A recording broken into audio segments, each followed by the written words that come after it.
నిన్న ఎవరైనా రేవంత్ రెడ్డి అంటే రేవంత్ రెడ్డి విషయానికి వద్దాం. నిన్నేమంటుండు ఈ నరేంద్ర మోదీ ఇట్లుంది ఈ రేవంత్ రెడ్డి అన్ని తాండాల్లో బీటీ రోడ్లు వేస్తారట. గిరిజన ప్రాంతాల అభివృద్ధికి కట్టుబడి ఉన్నాం, నేనే రాజు నేనే మంత్రి వ్యాఖ్యలు కొందరు వక్రీకరించారు. మున్సిపల్ ఎన్నికల ఫలితాలే నా పనితీరుకు గీటురాయి ముఖ్యమంత్రి రేవంత్ రెడ్డి. మనం మాట్లాడి రాజగోపాల్ రెడ్డి గారికి ఫోన్ చేసి మాట్లాడిన ఆడియో కాంగ్రెస్ పార్టీలో ప్రకంపనను సృష్టించింది. ఏంది ఇది, ఏమవుతుందని. ఆయన నేనే రాజు నేనే మంత్రి నేనే మొనగాన్ని నాకు మించినోడే లేడు అని మాట్లాడినట్టు చిట్చాట్ చేసినట్టు ఆంధ్రజ్యోతి పత్రికలోనే వచ్చింది, ఎక్కడో రాలే. ఇప్పుడు రాధాకృష్ణకి రేవంత్ రెడ్డికి చాలా దగ్గరి సంబంధాలే ఉన్నాయి. చంద్రబాబు నాయుడు ఈ ఈక్వేషన్లో వాళ్ళు చాలా దగ్గరగా ఉన్నారు. నిన్న కూడా రాధాకృష్ణ చాలా ఎవరెస్ట్ శిఖరం మీద గుసబెట్టిండు రేవంత్ రెడ్డిని. సో మరి అట్లాంటి పేపర్లోనే వచ్చిందంటే ప్రజలు నమ్ముతారు.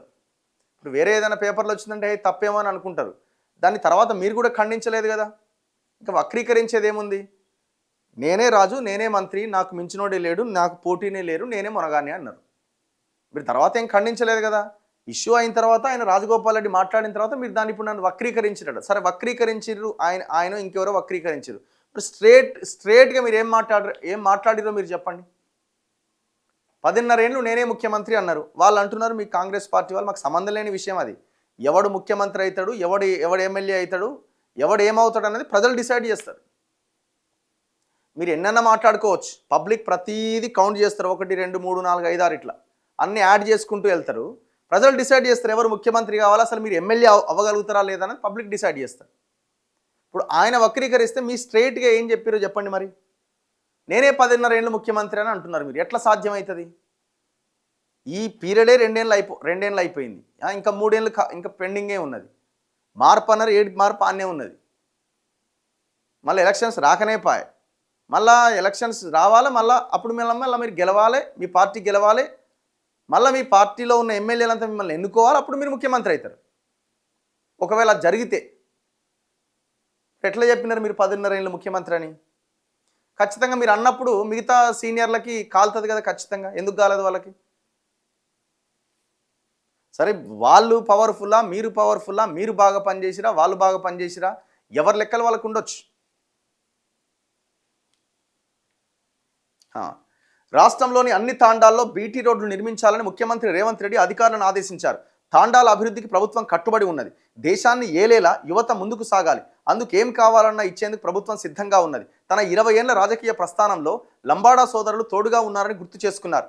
తాను పుట్టి పెరిగిన అచ్చంపేట ప్రాంతంలో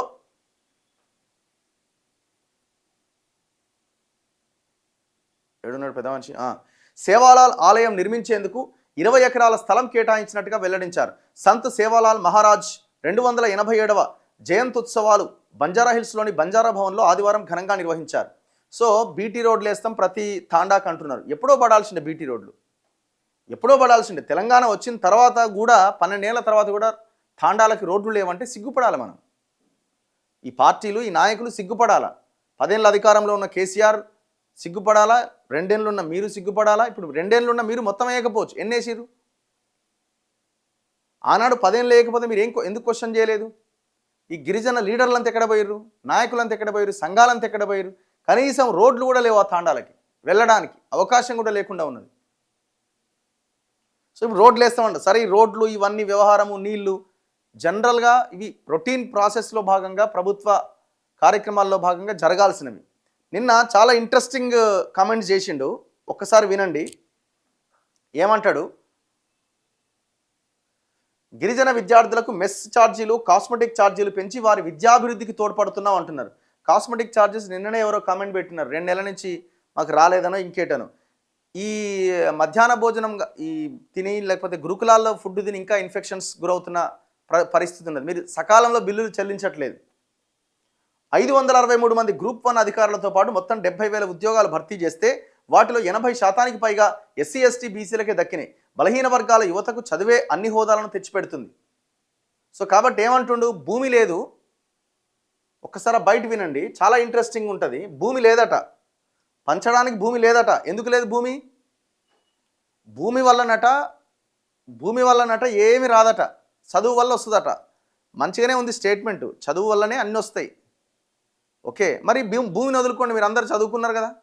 ఇప్పుడు మీ కుటుంబాలన్నీ బాగా చదువుకున్నాయి కదా, బాగా సెటిల్ అయిపోయినారు కదా, మరి ఆ భూమి వదులుకోండి. అది పేదలకు పంచండి. ఒకరికి ఎంత భూమి ఉండాలా, ఎన్ని ఎకరాలు ఉండాలా, ఎన్ని ఇండ్లు ఉండాలా? సీలింగ్ యాక్ట్ ఇప్పుడు అమల్లో ఉన్నప్పటికీ సీలింగ్ యాక్ట్కి మించి బినామీల పేర్లతోని వందల వేల ఎకరాలు పోగు చేసుకోవడం కరెక్టేనా? అనిపించండి మరి. మీరు భూమి అక్కర్లేదు, చదువు ఉంటే చాలని, మీరు ఆ భూమి ఉంటేనే ఆ కుటుంబం దాని మీద ఆధారపడి ఎంతో కొంత 4 పైసలు సంపాదించి ఆ పిల్లల్ని చదివించుకునే పరిస్థితి వస్తుంది. చదువు ఎవరు ఇవ్వాలా? చదువు నేను ఇస్తా అంటున్నా. ఎట్లా ఇస్తావు చదువు? నువ్వు ప్రవేశపెడుతున్న బడ్జెట్ లెక్కలెంత? ఇంటిగ్రేటెడ్ స్కూల్ కడతాను, అదో పెద్ద బోగస్ స్కీమ్ అది. ఇంటిగ్రేటెడ్ స్కూల్ ఎప్పటిలోకి కడతావు? కొడంగల్, మధిర, ఇంకో దగ్గరికి వెళ్ళి ఫౌండేషన్ స్టోన్ వేసి వచ్చినావు. ఏమైంది? ఎంతవరకు వచ్చింది ఆ ఫౌండేషన్ వేసిన తర్వాత? నువ్వు 119 నియోజకవర్గాల్లో కట్టాలి అని అంటే ఎప్పటిలోగా అయిపోద్ది అది? అసలు ఆ లోపు నువ్వు 2-3 జనరేషన్లు వెనక్కి వెళ్ళిపోతాయి. ఒక్కసారి ఆయన మాట్లాడింది వినండి. ఎక్కడున్నాడు? అప్లోడ్ చేసినారా?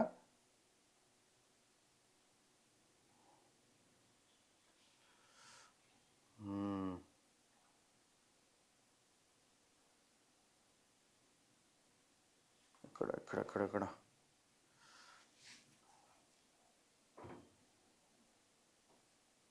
మున్సిపల్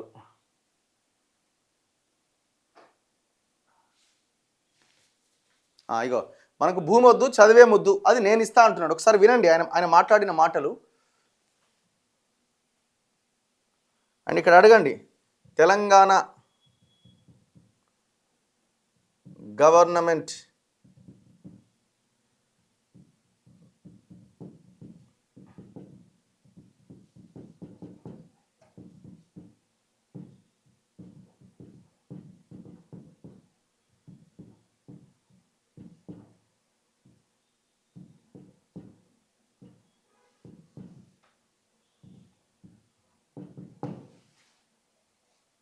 లాస్ట్ 10 ఇయర్స్లో తెలంగాణ ప్రభుత్వము ప్రవేశపెట్టిన బడ్జెట్ లెక్కలు చూడండి. ఇక 2021లో 6.69%. తెలంగాణ వచ్చిన తర్వాత పరిస్థితి, తెలంగాణ వచ్చిన తర్వాత మన మన మన మన మన జీవితాలు. 2021-22లో 6.78, 2022-23లో 6.24, 2023-24లో 6.57, 24-25లో 7.31, 25-26లో 7.57. కాంగ్రెస్ మేనిఫెస్టో తీయండి, విద్య కోసం ఎంత పెడతామన్నారు? 15%కి తగ్గకుండా పెడతామన్నారు. హెల్త్ మీద 15%కి తగ్గకుండా ఖర్చు పెడతామన్నారు. ఏది మరి? 2 పూర్తి స్థాయి బడ్జెట్ ప్రవేశపెట్టింది కదా రేవంత్ రెడ్డి వచ్చిన తర్వాత. నేను భూమియను చదివే ఇస్తా అంటున్నాడు. 2019-20 తర్వాత విద్యా బడ్జెట్ సంఖ్యలో పెరిగింది, కానీ మొత్తం బడ్జెట్ శాతంలో మాత్రం పెద్దగా లేదు. ఇప్పుడు 1,00,000 కోట్లు ఉన్నప్పుడు 2014 బడ్జెట్ ఎంత? 1,00,000 కోట్లు. 1,00,000 కోట్లు ఉన్నప్పుడు గదే 6% పెట్టారు. ఆ బడ్జెట్ ఇప్పుడు 3,00,000 కోట్లు అయింది. వీళ్ళు ఏం చెప్తారంటే 1,00,000 కోట్లు ఉన్నప్పుడు 6% పెట్టినప్పుడు కొంత అమౌంట్ ఉంటుంది కదా, 3,00,000 crores బడ్జెట్ ఉన్నప్పుడు అమౌంట్ పెరుగుతుంది కదా మరి అమౌంట్ పెరిగే కొద్దీ ఖర్చులు కూడా పెరుగుతాయి కదా. పర్సంటేజ్ వైజ్గా మనం చూడాలి. ఇగో దాని తర్వాత 2025-26 ఆర్థిక సంవత్సరానికి ఆరోగ్య, వైద్య, కుటుంబ సంక్షేమానికి 12,393 కోట్లు కేటాయించారు. మొన్నటి బడ్జెట్ ఎంత? అది మొత్తం బడ్జెట్లో 4% మాత్రమే. ఇక ఏం ఉద్ధరిస్తారండి? ఇక ప్రజల ఆరోగ్యాన్ని ఏం బాగు చేస్తారు? గత సంవత్సరాల్లో కూడా ఇదే కాలంలో 11,468 కోట్ల నుంచి పెరుగుదల వచ్చిందని సమాచారం ఉన్నది.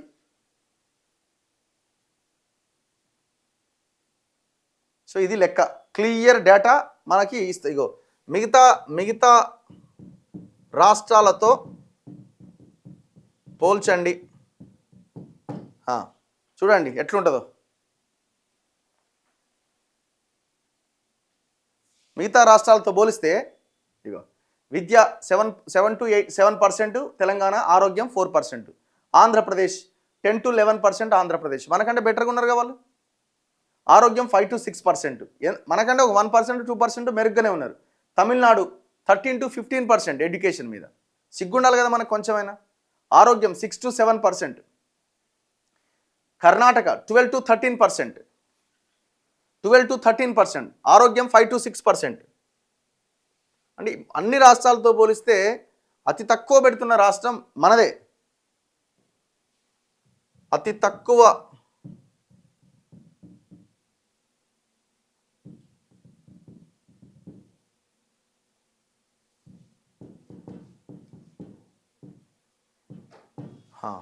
సో తక్కువ ఖర్చు పెడుతున్న రాష్ట్రం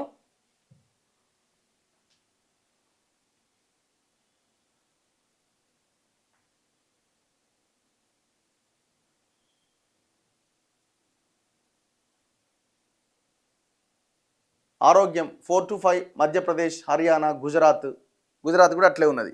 ఇక తర్వాత మనమే ఇక యాజ్ ఇట్ ఈస్, పెద్దగా ఏం తేడా లేదు. నిన్న మాట్లాడింది వినండి ఒకసారి.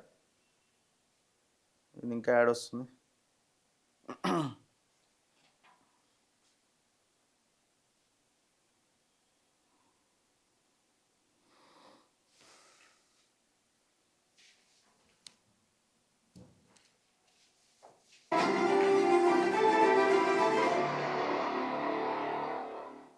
ఒకప్పుడు భూములు వినండి ఒకసారి. ఇందిరాగాంధీ గారు అగ్రికల్చర్ సీలింగ్ యాక్ట్ తీసుకొచ్చి ఇందిరాగాంధీ గారు లంబాడ సోదరులకి ఎస్టీ రిజర్వేషన్లు ఇచ్చింది. ఇందిరాగాంధీ తెచ్చిన అగ్రికల్చర్ సీలింగ్ యాక్ట్ ప్రకారం జాగీర్దారుల దగ్గర, జమీందారుల దగ్గర, భూస్వాముల దగ్గర ఉన్న లక్షలాది ఎకరాల భూములను తీసుకొని 25 లక్షల ఎకరాలను అసైన్మెంట్ పట్టాల రూపంలో ఎస్సీ ఎస్టీలకు భూ పంపకాలు జరిగినాయి. ఈనాడిగా పంచడానికి భూమి మిగలలే. మా యువకులు, మా ఆడపిల్లలు జాగ్రత్తగా వినాలి. ఆ పైన ఉన్న వాళ్ళు కూడా, మీ తల్లిదండ్రులు, మీ తాతలు వ్యవసాయాన్ని నమ్ముకున్నారు. మీ తల్లిదండ్రులు, మీ తాతలు తండాలలో, గూడాలలో పేదరికాన్ని అనుభవించారు. మీ తల్లిదండ్రులకు ఇందిరాగాంధీ గారు తీసుకొచ్చిన చట్టం ద్వారా ఇందిరమ్మ ఇండ్లు, పక్కా ఇండ్లు అన్నప్పుడు మీ గూడాలలో, తండాలలో పక్కా ఇండ్లు వచ్చినాయి. మీకు భూమి లేదన్నప్పుడు, ఆత్మగౌరవం లేదనుకున్నప్పుడు అసైన్మెంట్ పట్టాల రూపంలో మీకు భూములు ఇచ్చి మీ ఆత్మ గౌరవాన్ని ఇందిరాగాంధీ గారిని నిలబెట్టినరు. ఇవాళ లంబాడ సోదరులు వాళ్ళ సొంత తల్లిదండ్రులది లేకపోతే తాత ముత్తాతల్ని ఇంట్లో ఫోటో పెట్టుకున్నా పెట్టుకోకపోయినా చాలా మంది లంబాడ సోదరులు ఇళ్ళలో పోతే ఇందిరాగాంధీ ఫోటో కనిపిస్తుంది. ప్రభుత్వం ఇచ్చే ఏదో సంక్షేమం గురించి ఆలోచన చేయకండి. ఈ ప్రభుత్వం మీకు చదువు ఇవ్వదలుచుకున్నది. ఈ ప్రభుత్వం మీకు సంక్షేమం కాదు, సంక్షేమంతో పాటు మీకు చదువు ఇవ్వదలుచుకున్నది. నా సూచన ఒక్కటే, ఇక్కడికి వచ్చిన పిల్లలందరికీ చదువుకోండి, బాగా చదువుకోండి. చదువుకోవడానికి ఏం కావాలనో నన్ను అడగండి. మీరు డాక్టర్లు అవుతారా, మీరు ఇంజనీర్లు అవుతారా, మీరు ఐఏఎస్లు అవుతారా, మీరు ఐపీఎస్లు అవుతారా, మీరు ప్రొఫెసర్లు అవుతారా, ఈ దేశాన్ని మీరు ఏలడానికి ఏమవుతారో చెప్పండి, నేను మద్దతు ఇస్తా.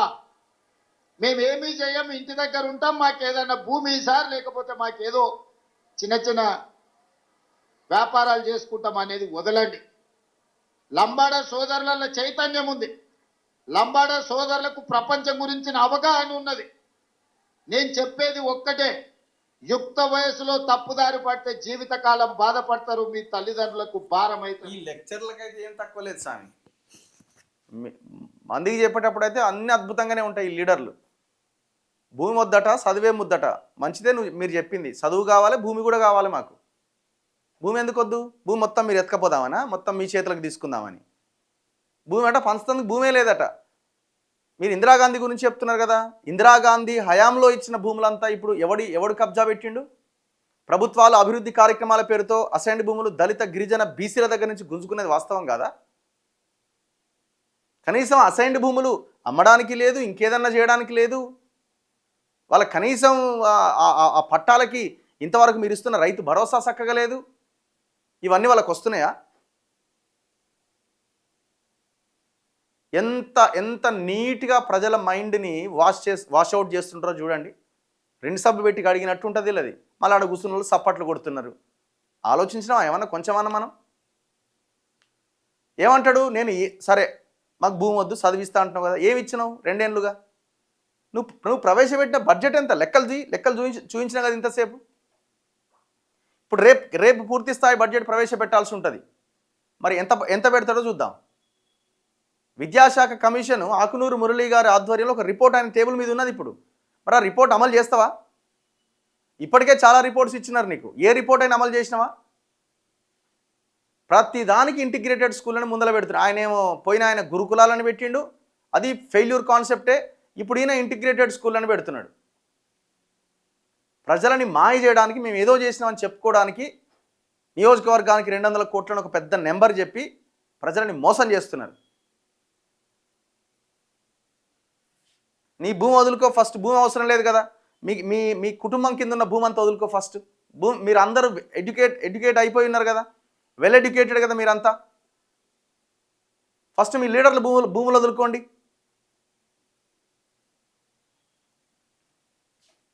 ఒక ఇంత మోసం ఉంటుంది చూడండి. కానీ ఇక మాకు వినడానికి ఇక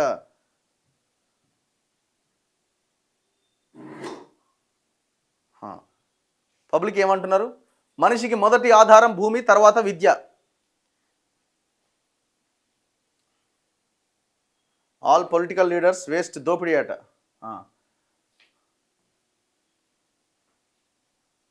మళ్ళీ కాంగ్రెస్ వాళ్ళని అడిగితేనట 1 ఇయర్కి 15% అనలేదు, ఒక టర్మ్కి 15% అన్నాం అంటారట.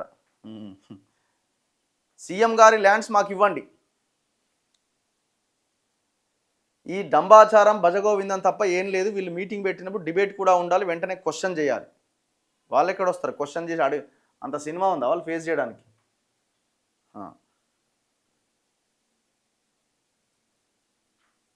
అన్నగారు, మీరు రాజగోపాల్ రెడ్డికి సపోర్ట్ చేస్తారా లేక రేవంత్ రెడ్డి గారికి సపోర్ట్ చేస్తారా? రాజకీయంగా మీరే చెప్పండి. ఎవరు రాజగోపాల్ రెడ్డి, ఎవరు రేవంత్ రెడ్డి? ఎవరయ్యా ఇద్దరు? వాళ్ళు అధికారం కోసం కొట్లాడుతున్న నాయకులు. ఆ ఇద్దరు ఎవరు? ఆయనకు చేస్తావా, ఈయనకు చేస్తావా? నేను ప్రజలకు సపోర్ట్ చేద్దాం, ప్రజల సమస్యల గురించి మాట్లాడదాం అనుకుంటున్నాం. అందరం మనం కలిసి కొట్లాడితే, ఇప్పుడు అట్లా సపోర్ట్లు కొట్టే బదులు సైలెంట్గా ఉన్నాం అనుకో, మీది తేడా ఉందని చెప్పి టాపిక్ అన్నా మారుస్తాడు.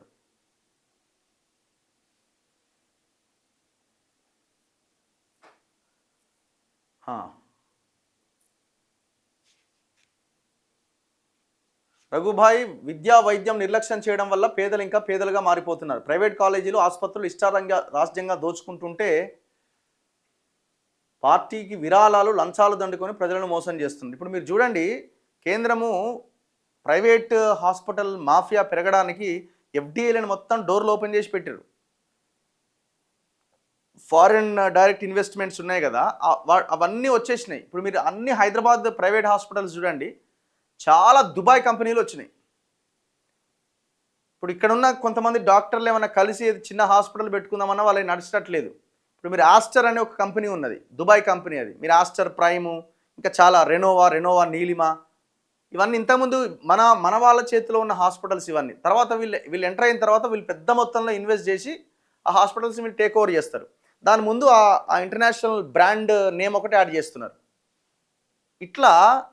ఇట్లా ఎన్నో ఉన్నాయి. ఇట్లా చాలా హాస్పిటల్స్ ఉన్నాయి హైదరాబాద్లో. దాదాపు 70 to 80% వాళ్ళ చేతిలోకి వెళ్ళిపోయినాయి. మీరు కేర్ తీసుకోండి, అన్ని అపోలోలో కూడా వచ్చేసినాయి. చాలా హాస్పిటల్స్లో ఫారిన్ ఇన్వెస్ట్మెంట్స్ వచ్చేసినాయి. అందరు మెడికల్ హబ్ హైదరాబాద్ అంటారు. మెడికల్ హబ్బే, ప్రైవేటు మెడికల్ మాఫియా హబ్ ఇది. పార్టీ ఫిరాయింపులు అంటారు. కాంగ్రెస్లో గెలిచి ఎమ్మెల్సీ తీసుకుని తీర్మానం వలన కొత్త పార్టీ పెట్టినా కూడా నేను ఏం చేయలేరా?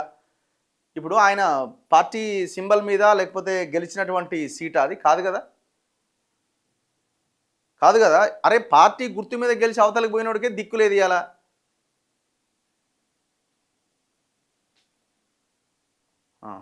పీపుల్ ఆర్ షీప్స్ అట, అంటే ప్రజలు గొర్రెలు, వాళ్ళు మారరు అంటున్నారు ఒక ఆయన. ఎందుకు మారరు? ఏపీ న్యూస్ కవర్ చేయకపోతే మీ ఆఫీస్ని ముట్టడిస్తామట. ఎక్కడ లొల్లి ఇది? అన్న పార్టీ ఇది అయిపోయింది బాబు, పెట్టిందే పెట్టకు జరా. మన ఊరు మనబడి నేను కట్టిన బిల్స్ రాలేదన్న, 2.5 సంవత్సరాలు అయింది.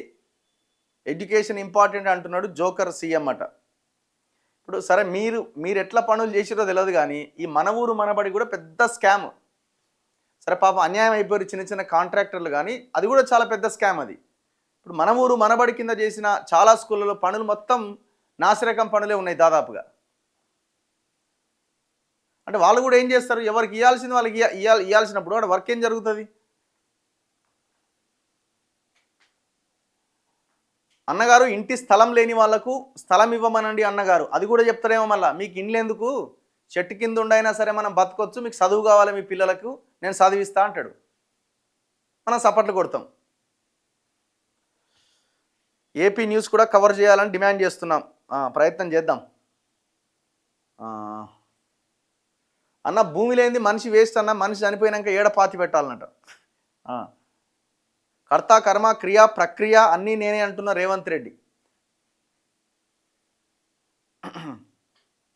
చలో, ఆర్టీఐ యాక్ట్ ఇంప్లిమెంట్ చేయట్లేదు తెలంగాణలో, అంతే ఉంది. అసలు ఈ ఆర్టీఐ యాక్ట్ ఒక రకంగా తీసుకొచ్చిందే కాంగ్రెస్ 2025లో అన్నా హజారే మూమెంట్ తర్వాత. కాంగ్రెస్ గవర్నమెంట్స్ ఉన్న దగ్గర అది ఇప్పుడు తెలంగాణలో ఇంప్లిమెంట్ చేస్తున్నారా? హైడ్రాకి చాలామంది ఆర్టీఐలు పెడితే ఒక్క ఇన్ఫర్మేషన్ ఇస్తలేరట. నాట్ ఓన్లీ హైడ్రా, చాలా డిపార్ట్మెంట్స్ అట్లే ఉన్నాయి.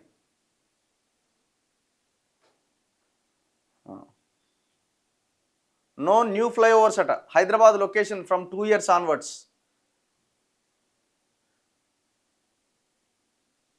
విద్యా వైద్యం కోసం కష్టపడే నాయకుడు ఎవరు గెలవరు, వాళ్ళకు కూడా అర్థమైపోయింది. అందుకే ఇట్లా మాట్లాడుతున్నారట.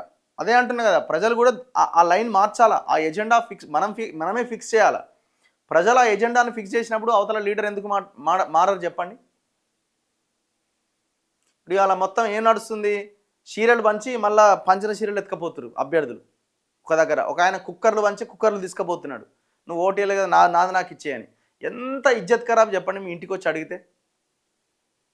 ఆ పనికిమాలిన 200-300 రూపాయల కుక్కర్ వాడు ఇస్తే, ఆ కుక్కర్ మళ్ళా వాడే నువ్వు నాకు ఓటేసినావు నాకు ప్రమాణం చేయి, ప్రమాణం చేయకపోతే నీ కుక్కర్ నాకు ఇచ్చేయి, నీకు ఓటేయలేదు ఆ తీసుకపో కుక్కరు. ఇజ్జత్ ఏమన్నా ఉన్నదా? వాడు నడి రోడ్డు మీద బట్టలు ఇప్పినట్టే కదా మనల్ది. ఒకసారి ఆలోచించండి. ఈ డబ్బులు తీసుకొని మనం ఓటేస్తున్నప్పుడు ఇట్లాంటి సిచ్యువేషన్ చూసినప్పుడు ఎందుకు మన బతుకులు అని ఒక లైన్ మనం ఆలోచించాలా. ప్రతి 3 నెలలకు ఒకసారి ప్రభుత్వం మరియు ప్రతిపక్షం కలిసి ప్రజావేదిక పైన ముఖాముఖి చర్చ జరపాలి. అందుకే కదా అసెంబ్లీ ఉన్నది. కానీ దాన్ని ఇలా అసెంబ్లీని ఏం చేసిరో మనకు కనబడుతున్నది. అసెంబ్లీ అంటే అదే కదా అన్న. కరీంనగర్ మేయర్ గురించి మాట్లాడదాం. అదే ఇప్పుడు ఫ్యూచర్ సిటీలో 3000 ఎకరాలు కొన్న రేవంత్ రెడ్డి అన్నదమ్ములట. చాలామంది మంత్రులకు సంబంధించిన బినామీలు ఆ ఏరియా కొన్నారు. అక్కడ కుర్మిద్ద తాండా అని ఇంకొక 2-3 తాండాలు ఉన్నాయి. అక్కడ మేము ఒక 2-3 రోజులు అక్కడికి వెళ్ళాలి. అక్కడ 300 ఫీట్ల రోడ్డు వేస్తున్నాడండి. 300 ఫీట్ల రోడ్డు ఎక్కడన్నా ఉందా అండి? 300 ఫీట్ల రోడ్డు తెలంగాణలో ఏం ఉద్ధరిద్దామని, ఏం చేద్దామని ఆ 300 ఫీట్ల రోడ్ల కోసం ఊర్లు లేపుకుంటూ పోతున్నాడు. అయితే ఈ కుర్మిద్ద అనే తాండాలో వాళ్ళు ఆల్రెడీ 2000 ఎకరాలు ఇచ్చిరట. సాలయ్య స్వామి ఆ కేసీఆర్ అన్నప్పుడే ఫార్మాసిటీ కోసం తీసుకున్నాడు, మాది అయిపోయింది, ఈ 200 ఎకరాలు వదిలే మా గ్రామం అన్న మిగులుతుంది అంటే, లేదు ఇది కూడా ఇవ్వాల్సిందే అని నానా హింస పెడుతున్నారట వాళ్ళని. డ్రోన్లు ఎగిరేస్తున్నారు రాత్రిపూట వచ్చి. 50 లక్షలు ఇస్తాం ఎకరాకి, ఈ నుంచి వెళ్ళిపోండి, అవసరమైతే ఇంకొంచెం యాడ్ చేస్తాం. ఇంకా కొంతమంది వచ్చాట, నేను పొంగులేటి మనిషిని, నేను ఫలానా రేవంత్ రెడ్డి మనిషిని, ఇది నా కంపెనీ ఉన్నది, నువ్వు నాకు తక్కువ కమ్ము, మీకు ₹1 ఇస్తే ఎకరానికి, మీరు నా మొత్తం భూమి అంతా నాకు ఇచ్చేయరి, తర్వాత చూసుకుందామని. అంటే ఆ టోటల్ భూములలో ఏంటంటే వీళ్ళయే కంపెనీలు, వీళ్ళయే కథ, వీళ్ళే బినామీలు, వాళ్ళందరూ వచ్చిన గద్దల్లాగా వాలిపోయి ఆ భూములు మొత్తం తీసుకుంటారు. ఒక కంపెనీకి ఇచ్చినామని ఒక బినామీ కంపెనీ సృష్టిస్తారు, ఆ కంపెనీ పేరు మీద పెట్టేస్తారు. ఇందులో డెవలప్మెంట్ లేదు, నా తెలంగాణ ఆలోచన లేదు, ఏమీ లేదు, అంత పెద్ద బోగస్. రైతు భరోసా ఎప్పుడు వేస్తాడు? వేస్తాడు. ఏం ఆలోచన అక్కర్లేదు మీకు, ఏం ఇబ్బందే లేదు, 100% వేస్తాడు. ఇప్పుడు ఎంపీటీసీ జెడ్పీటీసీ ఓట్లు కావద్దు, 4-5 రోజుల్లో స్టార్ట్ చేస్తాడు. నెక్స్ట్